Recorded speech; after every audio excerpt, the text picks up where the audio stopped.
Thank you very much. Very much appreciated.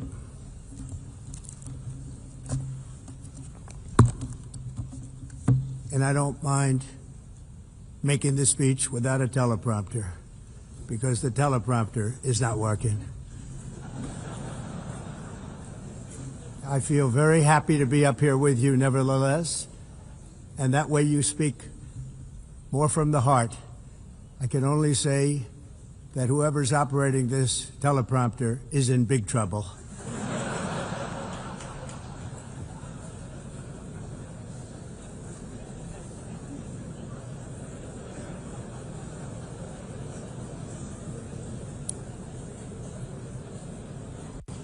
Hello, Madam First Lady. Thank you very much for being here. And Madam President, Mr. Secretary General, First Lady of the United States, distinguished delegates, ambassadors, and world leaders. 6 years have passed since I last stood in this grand hall and addressed a world that was prosperous and at peace in my first term. Since that day, the guns of war have shattered the peace I forged on 2 continents. An era of calm and stability gave way to one of the great crises of our time. And here in the United States, 4 years of weakness, lawlessness, and radicalism under the last administration delivered our nation into a repeated set of disasters. 1 year ago, our country was in deep trouble, but today, just 8 months into my administration, we are the hottest country anywhere in the world, and there is no other country even close. America is blessed with the strongest economy, the strongest borders, the strongest military, the strongest friendships, and the strongest spirit of any nation on the face of the earth. This is indeed the golden age of America. We are rapidly reversing the economic calamity we inherited from the previous administration, including ruinous price increases and record-setting inflation. Inflation like we've never had before. Under my leadership, energy costs are down, gasoline prices are down, grocery prices are down, mortgage rates are down, and inflation has been defeated. The only thing that's up is the stock market, which just hit a record high. In fact, it hit a record high 48 times in the last short period of time. Growth is surging, manufacturing is booming. The stock market, as I said, is doing better than it's ever done, and all of you in this room benefit by that. Almost everybody. And importantly, workers' wages are rising at the fastest pace in more than 60 years. And that's what it's all about, isn't it? In 4 years of President Biden, we had less than $1 trillion of new investment into the United States. In just 8 months since I took office, we have secured commitments and money already paid for $17 trillion. Think of it, 4 years, less than $1 trillion, 8 months, much more than $17 trillion is being invested in the United States, and it's now pouring in from all parts of the world. We've implemented the largest tax cuts in American history and the largest regulation cuts in American history, making this once and again the best country on earth to do business. And many of the people in this room are investing in America, and it's turned out to be an awfully good investment during this 8-month period. In my first term, I built the greatest economy in the history of the world. We had the best economy ever, history of the world. And I'm doing the same thing again, but this time it's actually much bigger and even better. The numbers far surpass my record-setting first term. On our southern border, we have successfully repelled a colossal invasion, and for the last 4 months, and that's 4 months in a row, the number of illegal aliens admitted and entering our country has been 0. Hard to believe. because if you look back just a year ago, it was millions and millions of people pouring in from all over the world, from prisons, from mental institutions, drug dealers. All over the world they came. They just poured into our country with the ridiculous open border policy of the Biden administration. Our message is very simple. If you come illegally into the United States, you're going to jail, or you're going back to where you came from, or perhaps even further than that. You know what that means. I want to thank the country of El Salvador for the successful and professional job they've done in receiving and jailing so many criminals that entered our country. And it was under the previous administration that the number became record-setting, and they're all being taken out. We have no choice. And other countries have no choice, because other countries are in the exact same situation with immigration. It's destroying your country, and you have to do something about it. On the world stage, America is respected again like it has never been respected before. You think about 2 years ago, 3 years ago, 4 years ago, or 1 year ago, we were a laughingstock all over the world. At the NATO summit in June, virtually all NATO members formally committed to increase defense spending, at my request, from 2% to 5% of GDP, making our alliance far stronger and more powerful than it was ever before. In May, I traveled to the Middle East to visit my friends and rebuild our partnerships in the Gulf and those valued relationships with Saudi Arabia, Qatar, and the UAE, and other countries are now, I believe, closer than ever before. My administration has negotiated one historic trade deal after another, including with the United Kingdom, the European Union, Japan, South Korea, Vietnam, Indonesia, the Philippines, Malaysia, and many, many others. Likewise, in a period of just 7 months, I have ended 7 unendable wars. They said they were unendable. You're never going to get them solved. Some were going for 31 years, 2 of them, 31, think of it, 31 years. One was 36 years.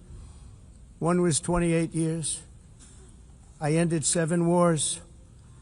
And in all cases, they were raging with countless thousands of people being killed.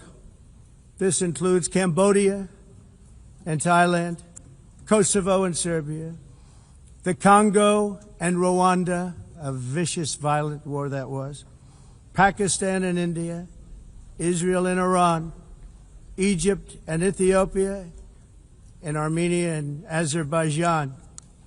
It included all of them. No president or prime minister, and for that matter, no other country has ever done anything close to that. And I did it in just 7 months. It's never happened before. There's never been anything like that. I'm very honored to have done it.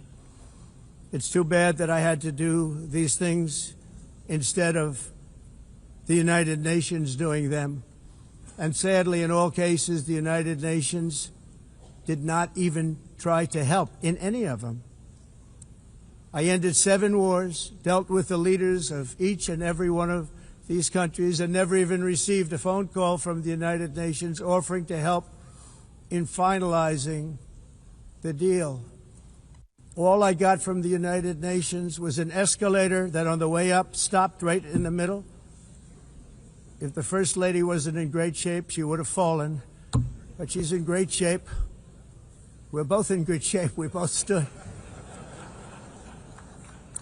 And then a teleprompter that didn't work.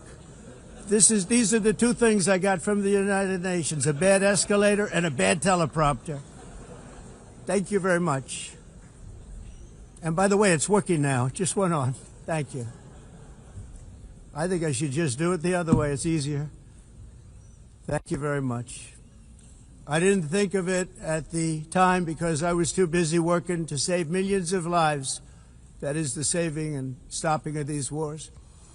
But later I realized that the United Nations wasn't there for us. They weren't there.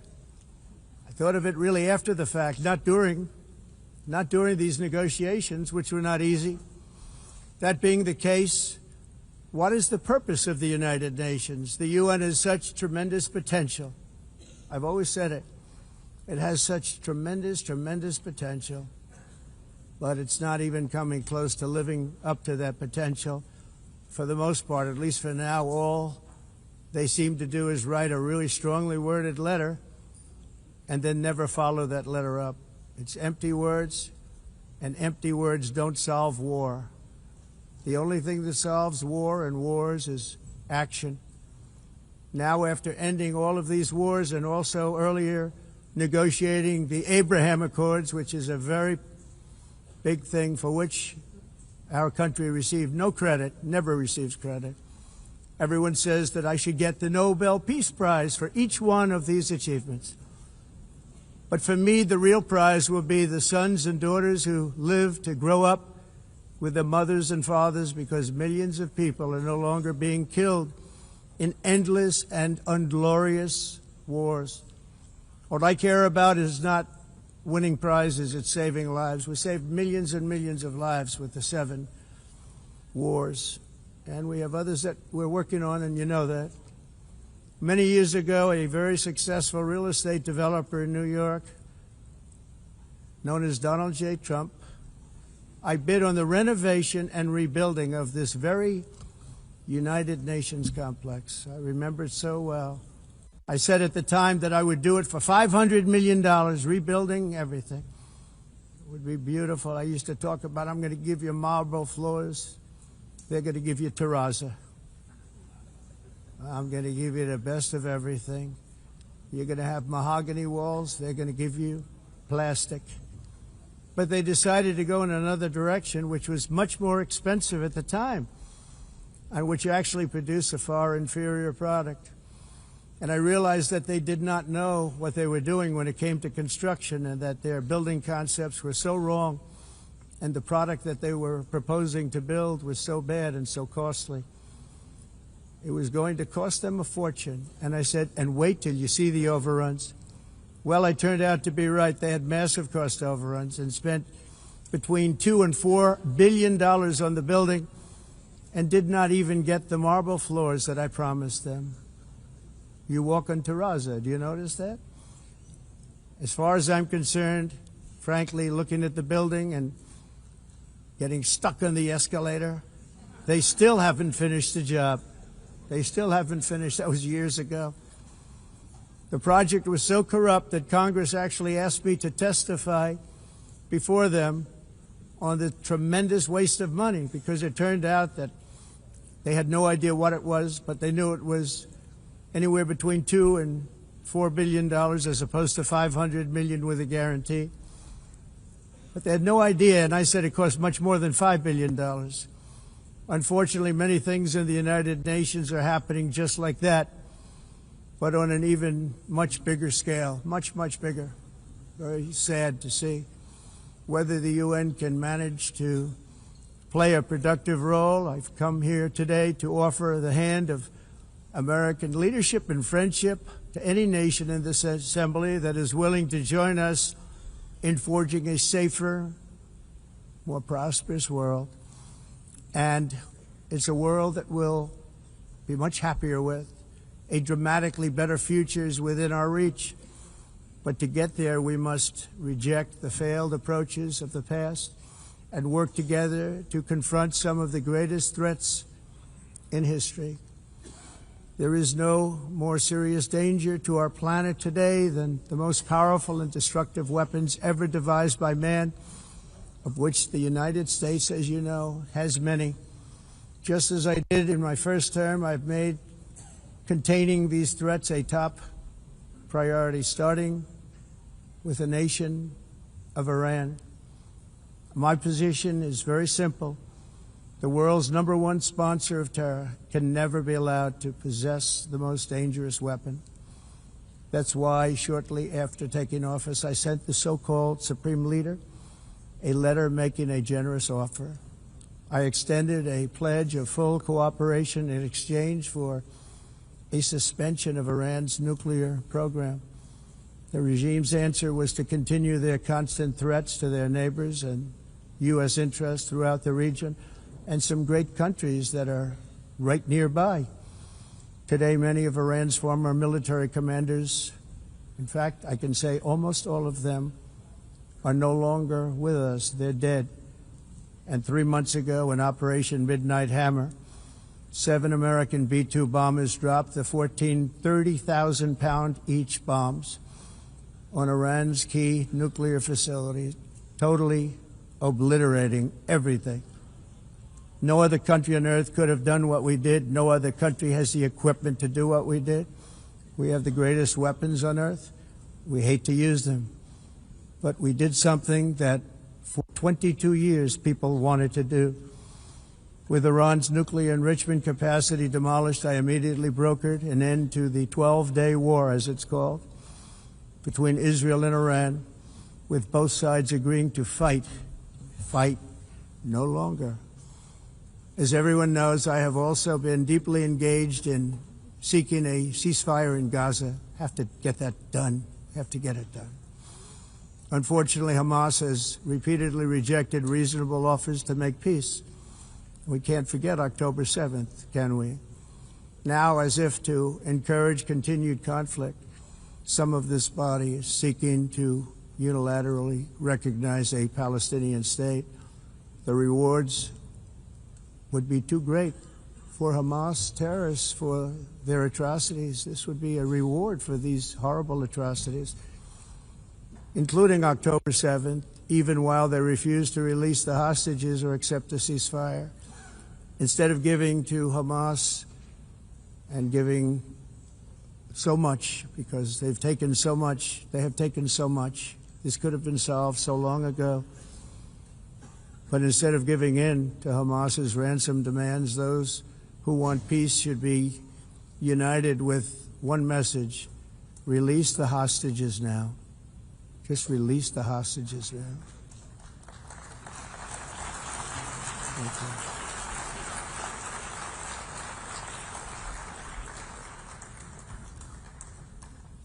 Thank you. As we have got to come together, and we will come together, going to get it done. We have to stop the war in Gaza immediately. We have to stop it. We have to get it done. We have to negotiate, immediately have to negotiate peace. We got to get the hostages back. We want all 20 back. We don't want 2 and 4. As you know, I got, along with Steve Witkoff and others that helped us, Marco Rubio, we got most of them back. We were involved in all of them. But I always said the last 20 are going to be the hardest, and that's exactly what happened. We have to get them back now. We don't want to get back 2, and then another 2, and then 1, and then 3. Have this process. No, we want them all back, and we want the actually 38 dead bodies back, too. Those parents came to me, and they want them back, and they want them back very quickly and very badly. As though they were alive, they want them. They want them every bit as much as if their son or daughter were alive. I've also been working relentlessly, stopping the killing in Ukraine. I thought that would be, of the 7 wars that I stopped, I thought that would be the easiest because of my relationship with President Putin, which had always been a good one. I thought that was going to be the easiest one. But, you know, in war, you never know what's going to happen. There are always lots of surprises, both good and bad. Everyone thought Russia would win this war in 3 days. But it didn't work out that way. It was supposed to be just a quick little skirmish. It's not making Russia look good. It's making them look bad. No matter what happens from here on out, this was something that should have taken a matter of days, certainly less than a week. And they've been fighting for 3.5 years and killing anywhere from 5,000 to 7,000 young soldiers, mostly soldiers, on both sides, every single week, from 5,000 to 7,000 dead young people, and some in cities, much smaller numbers, where rockets are shot, where drones are dropped. This war would never have started if I were president. This was a war that should have never happened. It shows you what leadership is, what bad leadership can do to a country. Look what happened to the United States, and look where we are right now in just a short period of time. The only question now is how many more lives will be needlessly lost on both sides. China and India are the primary funders of the ongoing war by continuing to purchase Russian oil. But inexcusably, even NATO countries have not cut off much Russian energy and Russian energy products, which, as you know, I found out about 2 weeks ago, and I wasn't happy. Think of it. They're funding the war against themselves. Who the hell ever heard of that one? In the event that Russia is not ready to make a deal to end the war, then the United States is fully prepared to impose a very strong round of powerful tariffs, which would stop the bloodshed, I believe, very quickly. But for those tariffs to be effective, European nations, all of you are gathered here right now, would have to join us in adopting the exact same measures. I mean, you're much closer to this. We have an ocean in between. You're right there. And Europe has to step it up. They can't be doing what they're doing. They're buying oil and gas from Russia while they're fighting Russia. It's embarrassing to them, and it was very embarrassing to them when I found out about it, I can tell you that. They have to immediately cease all energy purchases from Russia. Otherwise, we're all wasting a lot of time. So I'm ready to discuss this. We're going to discuss it today with the European nations, all gathered here. I'm sure they're thrilled to hear me speak about it, but that's the way it is. I like to speak my mind and speak the truth. As we seek to reduce the threat of dangerous weapons today, I'm also calling on every nation to join us in ending the development of biological weapons once and for all. And biological is terrible, and nuclear is even beyond, and we include nuclear in that. We want to have a cessation of the development of nuclear weapons. We know, and I get to view it all the time. Sir, would you like to see? And I look at weapons that are so powerful that we just can't ever use them. If we ever use them, the world literally might come to an end. There would be no United Nations to be talking about. There would be no nothing. Just a few years ago, reckless experiments overseas gave us a devastating global pandemic. Yet despite that worldwide catastrophe, many countries are continuing extremely risky research into bioweapons and man-made pathogens. This is unbelievably dangerous. To prevent potential disasters, I'm announcing today that my administration will lead an international effort to enforce biological weapons convention, which is going to be meeting with the top leaders of the world by pioneering an AI verification system that everyone can trust. Hopefully the UN can play a constructive role, and it will also be one of the early projects under AI. Let's see how good it is, because a lot of people are saying it could be one of the great things ever, but it also can be dangerous, but it can be put to tremendous use and tremendous good, and this would be an example of that. Not only is the UN not solving the problems it should, too often, it's actually creating new problems for us to solve. The best example is the #1 political issue of our time, the crisis of uncontrolled migration. It's uncontrolled. Your countries are being ruined. The United Nations is funding an assault on Western countries and their borders. In 2024, the UN budgeted $372 million in cash assistance to support an estimated 624,000 migrants journeying into the United States. Think of that. The UN is supporting people that are illegally coming into the United States, and then we have to get them out. The UN also provided food, shelter, transportation, and debit cards to illegal aliens. Can you believe that? On the way to infiltrate our southern border. Millions of people came through that southern border. Just a year ago, millions and millions of people were pouring in, 25 million altogether over the 4 years of the incompetent Biden administration. And now we have it stopped, totally stopped. In fact, they're not even coming anymore because they know they can't get through. But what took place is totally unacceptable. The UN is supposed to stop invasions, not create them and not finance them. In the United States, we reject the idea that mass numbers of people from foreign lands can be permitted to travel halfway around the world, trample our borders, violate our sovereignty, cause unmitigated crime, and deplete our social safety net. We have reasserted that America belongs to the American people, and I encourage all countries to take their own stand in defense of their citizens as well. You have to do that because I see it. I'm not mentioning names. I see it, and I can call every single one of them out. You're destroying your countries. They're being destroyed. Europe is in serious trouble. They've been invaded by a force of illegal aliens like nobody's ever seen before. Illegal aliens are pouring into Europe. Nobody is ever, and nobody's doing anything to change it, to get them out. It's not sustainable. And because they choose to be politically correct, they're doing just absolutely nothing about it. And I have to say, I look at London, where you have a terrible mayor, terrible, terrible mayor, and it's been so changed, so changed.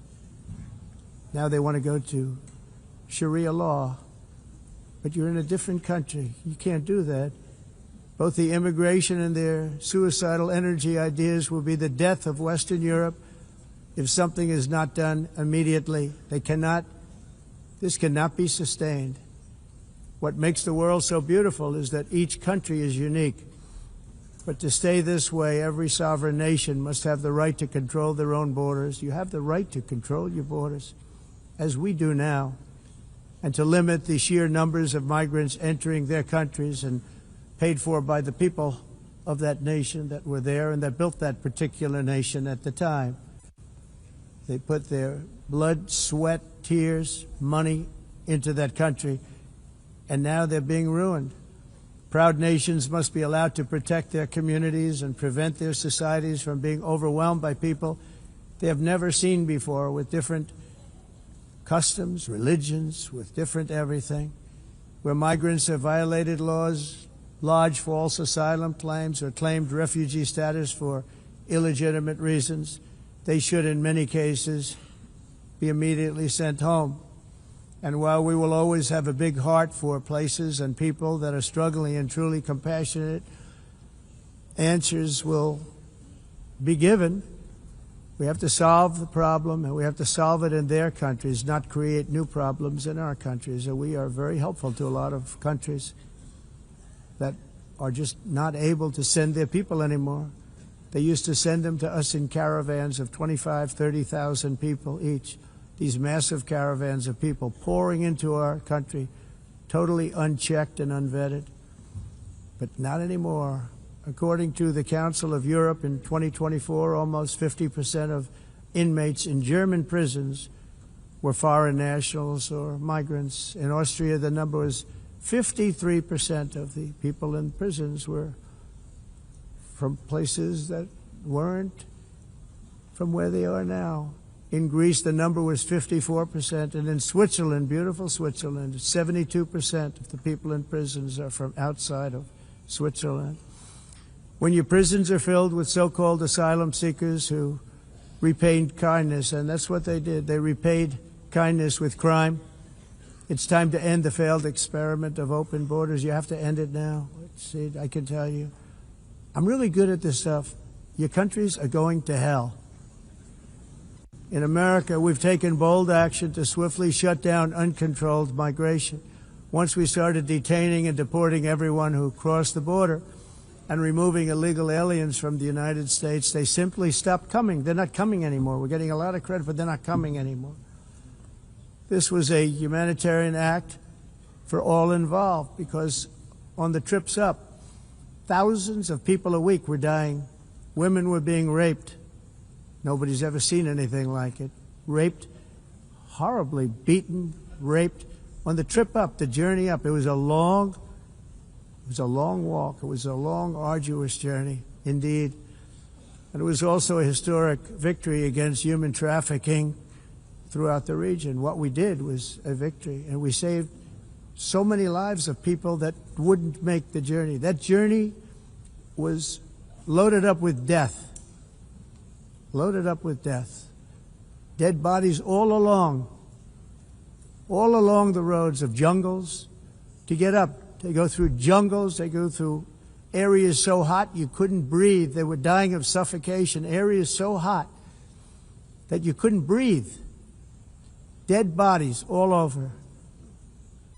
By them not coming, we're saving tremendous numbers of lives. My people have done a fantastic job in doing what they did, and the American public agrees with it. I mean, I was very proud to see this morning I have the highest poll numbers I've ever had. Part of it is because of what we've done on the border. I guess the other part is what we've done on the economy.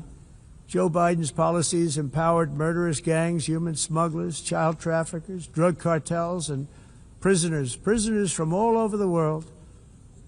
The previous administration also lost nearly 300,000 children. Think of that. They lost more than 300,000 children, little children, who were trafficked into the United States on the Biden watch, many of whom have been raped, exploited, and abused, and sold.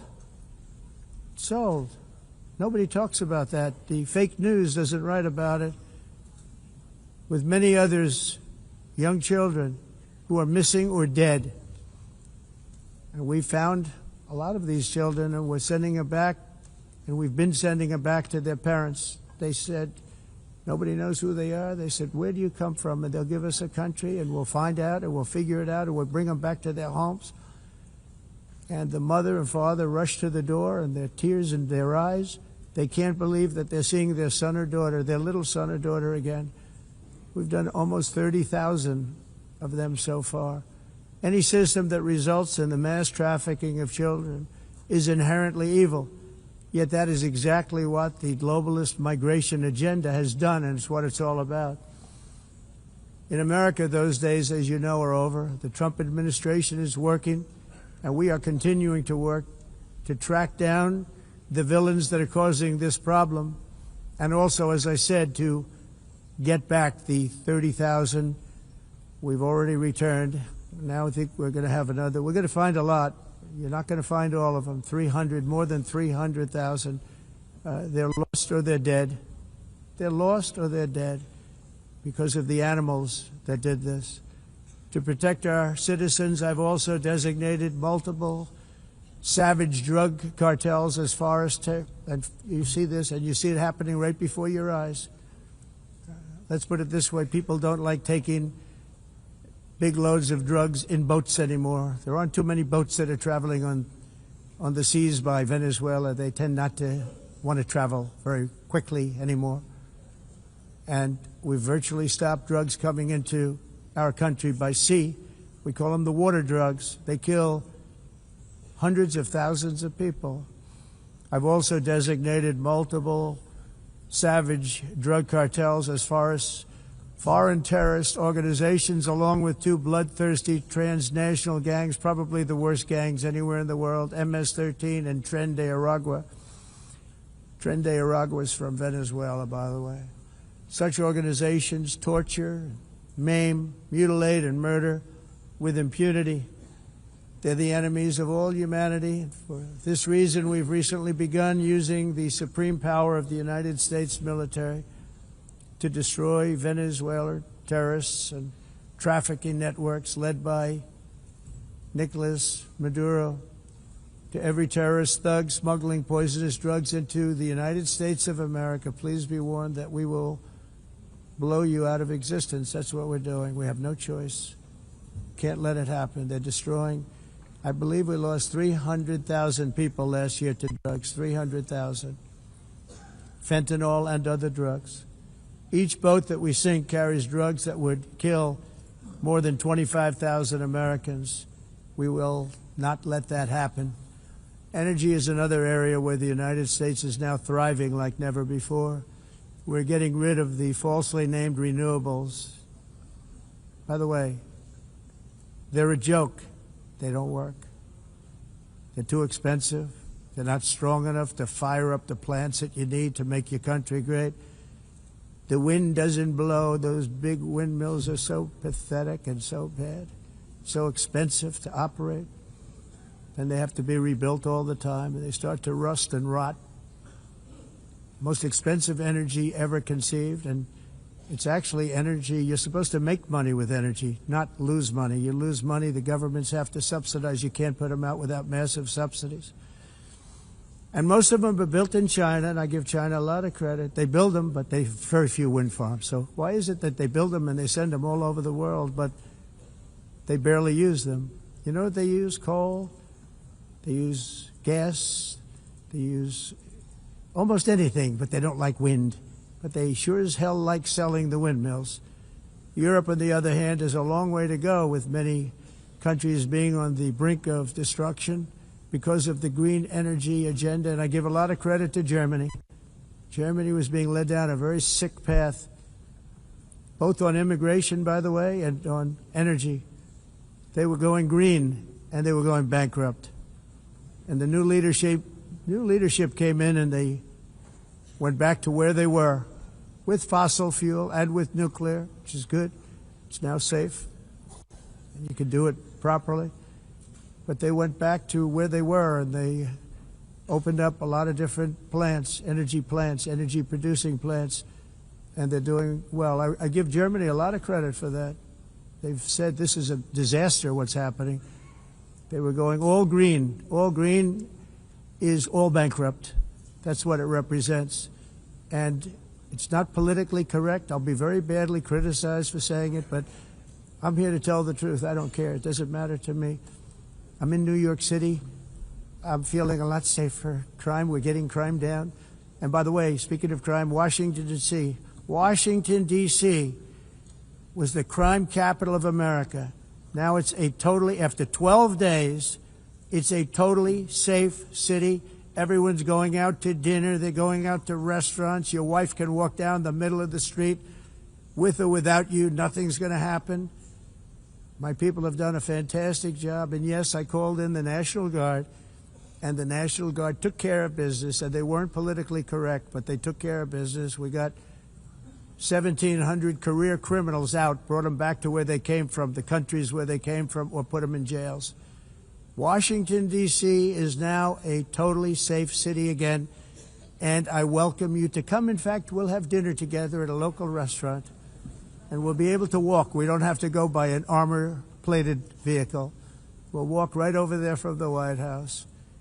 They've given up their powerful edge, a lot of the countries that we're talking about, in oil and gas, such as essentially closing the great North Sea oil. Oh, the North Sea, I know it so well. Aberdeen was the oil capital of Europe, and there's tremendous oil that hasn't been found in the North Sea. Tremendous oil. And I was with the Prime Minister I respect and like a lot, and I said, you're sitting with the greatest asset. They essentially closed it by making it so highly taxed that no developer, no oil company can go there. They have tremendous oil left, and more importantly, they have tremendous oil that hasn't even been found yet. And what a tremendous asset for the United Kingdom. And I hope the Prime Minister is listening, because I told it to him 3 days in a row. That's all he heard. North Sea oil, North Sea, because I want to see them do well. I want to stop seeing them ruining that beautiful Scottish and English countryside with windmills and massive solar panels that go 7 miles by 7 miles, taking away farmland. But we're not letting this happen in America. In 1982, the executive director of the United Nations Environmental Program predicted that by the year 2000, climate change would cause a global catastrophe. He said that it will be irreversible, as any nuclear holocaust would be. This is what they said at the United Nations. What happened? Here we are.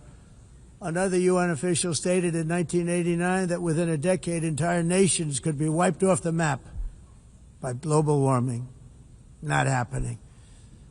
You know, it used to be global cooling. If you look back years ago in the 1920s and the 1930s, they said, global cooling will kill the world.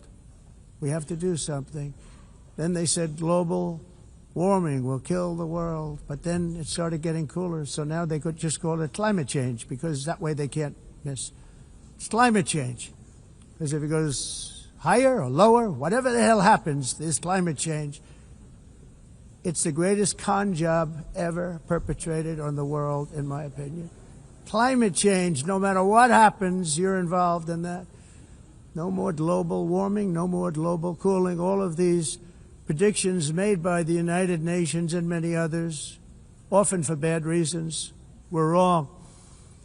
They were made by stupid people that have cost their countries fortunes and given those same countries no chance for success. If you don't get away from this green scam, your country is going to fail. And I'm really good at predicting things, you know. They actually said during the campaign they had a hat, the best-selling hat. Trump was right about everything. And I don't say that in a braggadocious way, but it's true. I've been right about everything. And I'm telling you that if you don't get away from the green energy scam, your country is going to fail. And if you don't stop people that you've never seen before, that you have nothing in common with, your country is going to fail. I'm the President of the United States, but I worry about Europe. I love Europe. I love the people of Europe. And I hate to see it being devastated by energy and immigration. This double-tailed monster destroys everything in its wake, and they cannot let that happen any longer. You're doing it because you want to be nice. You want to be politically correct, and you're destroying your heritage. They must take control strongly and immediately of the unmitigated immigration disaster and the fake energy catastrophe before it's too late. The carbon footprint is a hoax made up by people with evil intentions, and they're heading down a path of total destruction. You know, the carbon footprint, it was a big, big thing a few years ago. I remember hearing about the carbon footprint, and then President Obama would get into Air Force One, a massive Boeing 747, and not a new one, an old one with old engines that spew everything into the atmosphere. He'd talk about the carbon footprint, we must do so. Then he'd get in and he'd fly from Washington to Hawaii to play a round of golf. And then he'd get back onto that big, beautiful plane and he'd fly back and he'd talk about, again, global warming and the carbon footprint. It's a con job.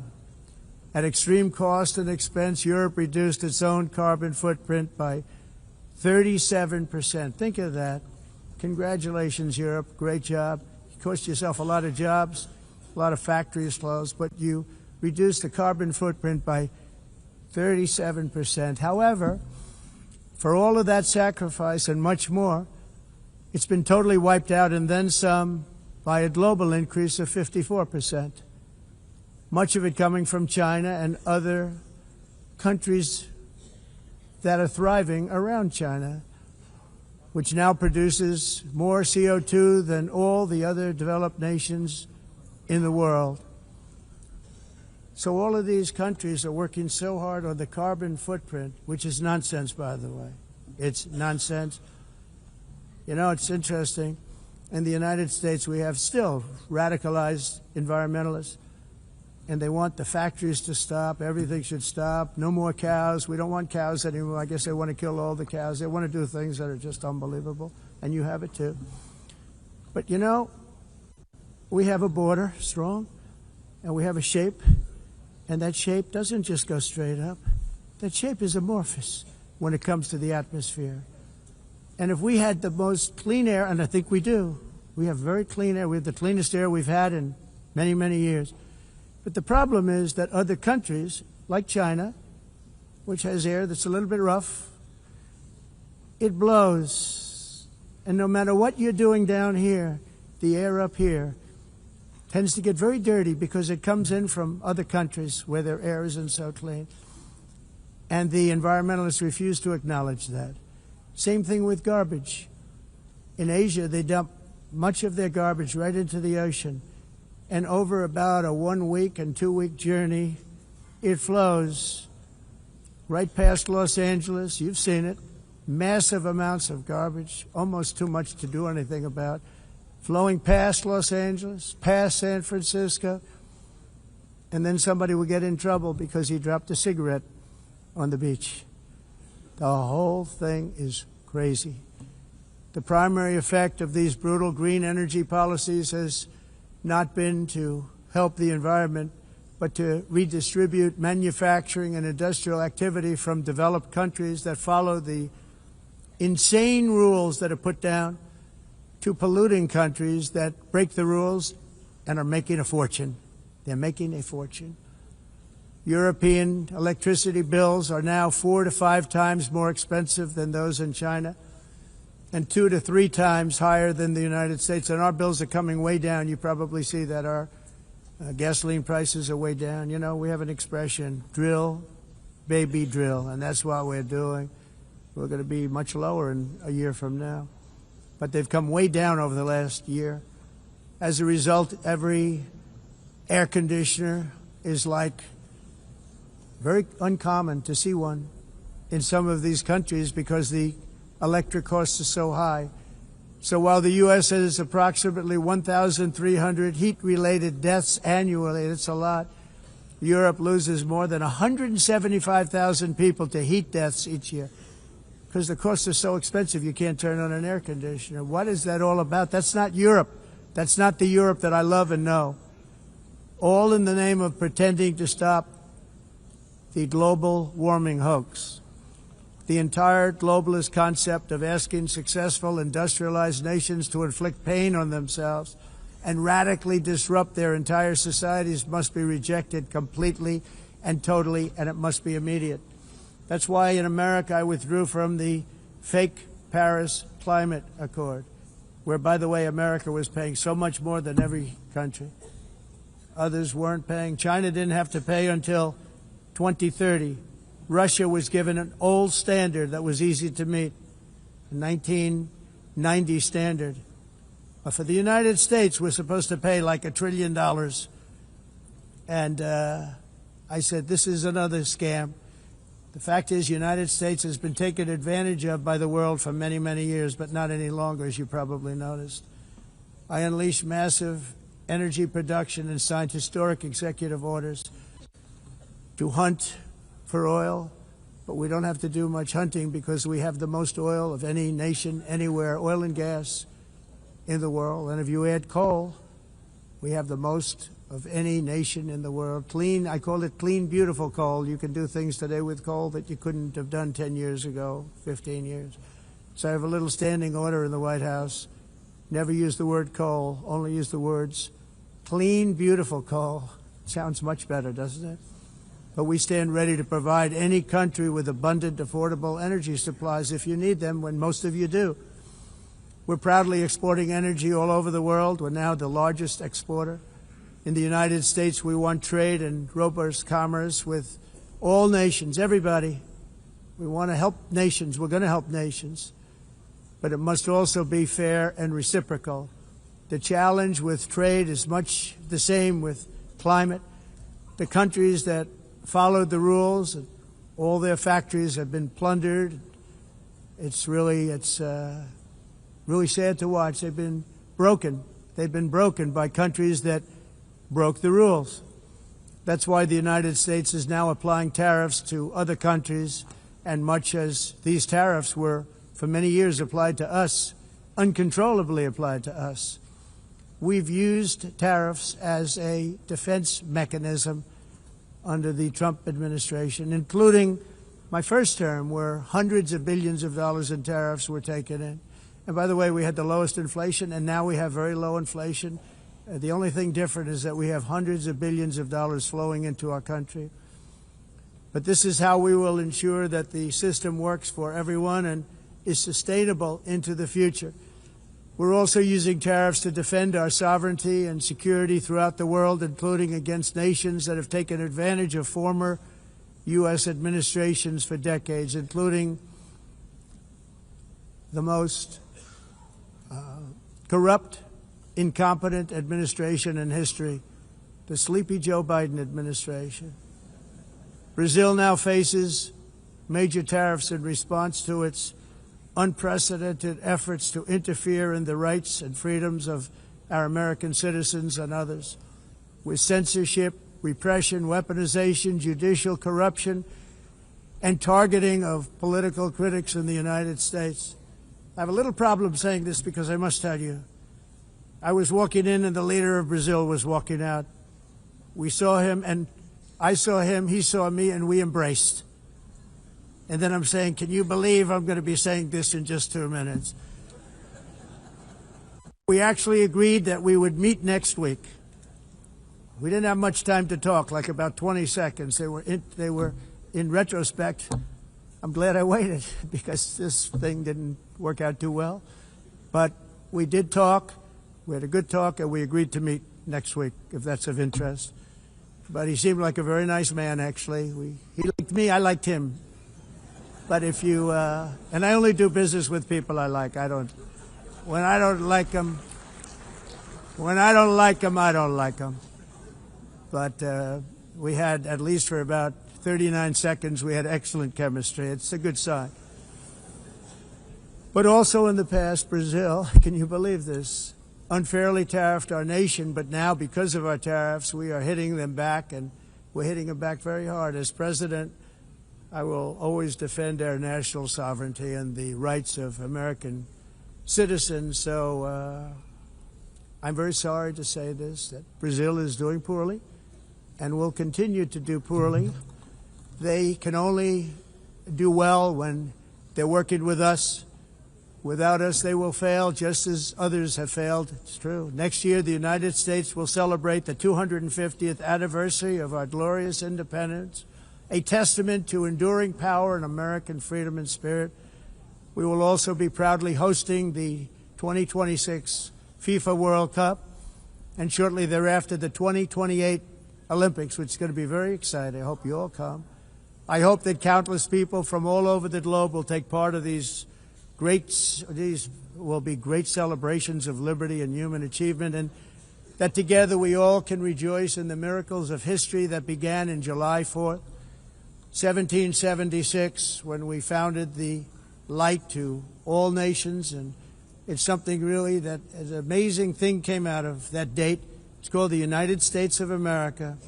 In honor of this momentous anniversary, I hope that all countries who find inspiration in our example will join us in renewing our commitment, values, and those values, really, that we hold so dear. Together, let us defend free speech and free expression. Let us protect religious liberty, including for the most persecuted religion on the planet today. It's called Christianity. And let us safeguard our sovereignty and cherish qualities that have made each of our nations so special, incredible, and extraordinary. In closing, I just want to repeat that immigration and the high cost of so-called green renewable energy is destroying a large part of the free world and a large part of our planet. Countries that cherish freedom are fading fast because of their policies on these two subjects. You need strong borders and traditional energy sources if you are going to be great again. Whether you have come from north or south, east or west, near or far, every leader in this beautiful hall today represents a rich culture, a noble history, and a proud heritage that makes each nation majestic and unique, unlike anything else in human history or any other place on the face of the earth. From London to Lima, from Rome to Athens, from Paris to Seoul, from Cairo to Tokyo and Amsterdam to right here in New York City, we stand on the shoulders of the leaders and legends, generals and giants, heroes and titans who won and built our beloved nations, all of our nations, with their own courage, strength, spirit, and skill. Our ancestors climbed mountains, conquered oceans, crossed deserts, and trekked over wide open plains. They charged into thunderous battles, plunged into grave dangers, and they were soldiers and farmers and workers and warriors and explorers and patriots. They built towns into cities, tribes into kingdoms, ideas into industries, and small islands into mighty empires. You're a part of all of that. They were champions for their people who never gave up and who never, ever gave in. Their values defined our national identities. Their visions forged our magnificent destiny. Everybody in this room is a part of it in your own way. Each of us inherits the deeds and the myths the triumphs, the legacies of our own heroes and founders who so bravely showed us the way. Our ancestors gave everything for homelands that they defended with pride, with sweat, with blood, with life, and with death. Now the righteous task of protecting the nations that they built belongs to each and every one of us. So together let us uphold our sacred duty to our people and to our citizens. Let us protect their borders, ensure their safety, preserve their cultures, treasure, and traditions, and fight, fight, fight for their precious dreams and their cherished freedoms. And in friendship and really a beautiful vision, let us all work together to build a bright, beautiful planet, a planet that we all share, a planet of peace and a world that is richer, better, and more beautiful than ever before. That can happen. It will happen. It will happen, and I hope it can happen and start right now, right at this moment. We'll turn it around. We're going to make our countries better, safer, more beautiful. We're going to take care of our people. Thank you very much. It's been an honor. God bless the nations of the world. Thank you very much. Bye.